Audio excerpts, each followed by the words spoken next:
I have quite a good, I think anyway, a good science background, things like nuclear physics, and as well as literature and arts. And I would encourage everybody to try and get their children or youngsters to do something similar. That is to have a bit of both in their education. So then I went into the family business, which is an aviation business, and worked there for several years. It was very much getting to know the industry, the way it works with the military, and all sorts of... probably the most interesting and useful thing I learned there was about safety. In aviation, safety is absolutely paramount. And this is one of the reasons why a lot of the things to do with the privatisation of the regulation of aviation have been so controversial, turning these things from directly managed government agencies into these kind of quangos. After the aviation, I got into community radio in southeast London, worked as really a community radio educator. So I was producing radio programs, but I was also teaching people how to make radio, how to turn their passions and their ideas into things which could be then heard for a wider audience. Something called Thames Media. We were set up in Thames Mead in southeast London by the Greater London Council, who gave a big grant. We had a very big catchment area, one of the biggest audiences of any local radio station in the country. And there I was working as a researcher, that is setting up news programmes, sometimes doing shifts at the weekends on phone-ins and things like that. So I was very much in the middle of things in London. And one of the other things about local radio in London is that you're dealing with lots of national and international stories that are happening in London. So we were doing stuff, really we were competing in a lot of ways with the national BBC radio newsroom. So we would try and beat them to the stories. And sometimes they would hang their head in shame and have to use our material on the national networks. Then I moved down to Hampshire, to Southampton. I worked for Radio Solent as a reporter. Again, freelancing, and did that for about a year, and then I spent about a year and a half here in Wiltshire, working for Wiltshire Sound in Swindon, and then for probably about 8-9 months down in Salisbury, in the little studio there is in Salisbury. We used to do something like 3-hour South Wiltshire opt-out, and I was one of the 3 people every day that was gathering material in South Wiltshire, news features and things like that for South Wiltshire. But that was a pretty unique little trajectory in broadcasting, because we had very little supervision down in South Wiltshire. It was just 3 people. There was nobody really telling us what to do.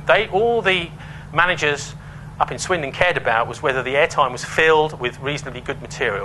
We were really our own bosses, and this is one of the things in journalism I love about radio, rather than television or newspapers, is that you really are your own boss. You can see a project, a piece, right the way through from the research, right the way through to the actual broadcast itself. I did one slightly controversial programme which was about Boscombe Down, and I'd been given strict instructions by my boss that the military had to listen to the programme before it aired, and this was the 50th anniversary of Boscombe Down, I think it was actually a 45-minute documentary about Boscombe Down. And I was very independent-minded. I knew what I wanted to go out on that documentary, and I wasn't going to have the military censor it. So what I did was sat down, continually put off the military press people until literally a few hours before the broadcast. And what I did then was I got the tape player and I played the documentary to the military literally half an hour before the broadcast. So when the guy started arguing with me, saying, I want this cut out of it because I don't like that, it doesn't show the military in a very good light, I said to him, well, I'm awfully sorry, but we have not enough time to do that before the broadcast. So my feelings were always for the audience. I think ultimately as a journalist, this is actually now quite a rarity. Most journalists are thinking much more about their own job, their own income, paying their mortgage, their own career, and staying well paid within the profession and staying in the limelight. Whereas I've never really been that interested in that. I'm just interested in the end product, following a story through until you get to the core of the story, never mind where it leads. And I think that's one.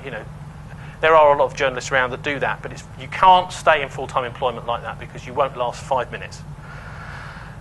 Most media owners now and state broadcasters have got an agenda of their own, and they are looking for people with particular points of view to fill the journalistic positions and to be columnists. So, and what's happening increasingly on an international scale is that we're dealing with media organisations which are bought and sold on the open market, and people buy them for their political influence. I think we're seeing that more and more.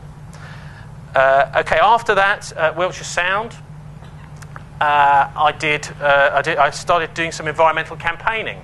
I worked with a group called The Land Is Ours with George Monbiot, some of you may know. He started this organisation, and I happened to be living in Oxford at the time, and I was very interested in history and land rights. And this whole thing of how much land do we all have? Why is it that some people have massive amounts of land and others have none? And of course, one of the crucial things about land is that unless you have some, if you have some, you're okay. You can go and start growing things, and you can do what you want. You can have a bit of space to work, etc. But if you don't have any, you've got to be you've got to buy into the money system. You have to get money in order to live. And I think this is one of the reasons that people in Britain were disenfranchised from the land, kicked off the land, is so that they would have to then go and work in factories. And that's why we had an industrial revolution here, is because Britain was the first country in the world where we had mass urbanisation and where we had enclosures and people were taken out of the countryside. And the old medieval manorial system was broken down and privatised. Essentially, this was about land privatisation. So that's what I was doing, campaigning on land rights. That's land, the right to walk in the countryside, and particularly seashores and riversides, things like this. Access to the countryside was one of our main things. And of course, it was lovely to see when Labour came in, they did actually bring in a right to roam act, which is all the right to walk on these hillsides. No one's talking about the right to go into somebody's garden. They're talking about the right to walk in woodlands and forests. And people may know there are vast tracts of in this country where you are literally not allowed to go anywhere near the place, even if the owner of that land has hardly ever visited it. So we have kind of no-go areas. But that's been helped a lot by this Right to Roam Act. So we were very pleased to see that. And we were working very closely with the Ramblers Association in order to do that. Then after that, I got involved in, I suppose it's fair to say, I was at a land occupation in 1996 in London, where we occupied a piece of land to stop a supermarket, Tesco's, being built, because there were already 3 supermarkets in the area, and what the area needed, it was Wandsworth, just by Wandsworth Bridge, was affordable housing. And so we were campaigning for affordable housing in there. We took over this piece of land for about 6 months, built what we might call a little eco-village on it, with people living in their own homes. And there, somebody visited me who talked to me about something called the Bilderberg Group. Now, I was rather sceptical about it. He was saying these people secretly control the world. And I was rather sceptical, but, loving a good conspiracy, as everyone does, I dutifully wrote down the name Bilderberg. And when I got back to the office in Oxford the next week, I put it into an article database at Reuters, which I had. I had for something like 2 weeks free trial Reuters article database. I put Bilderberg in, and my goodness, up on the computer comes all these very interesting lists of names. And I looked at these names, and I thought, hang on a minute. These are some of the most rich and powerful people in the world. Not necessarily well-known names,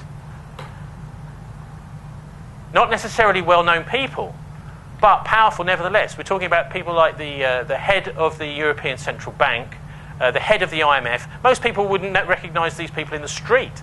But you can see from the list that, in a nutshell, these are the people who control most of the money and industrial power in the Western world. We're also talking about Rupert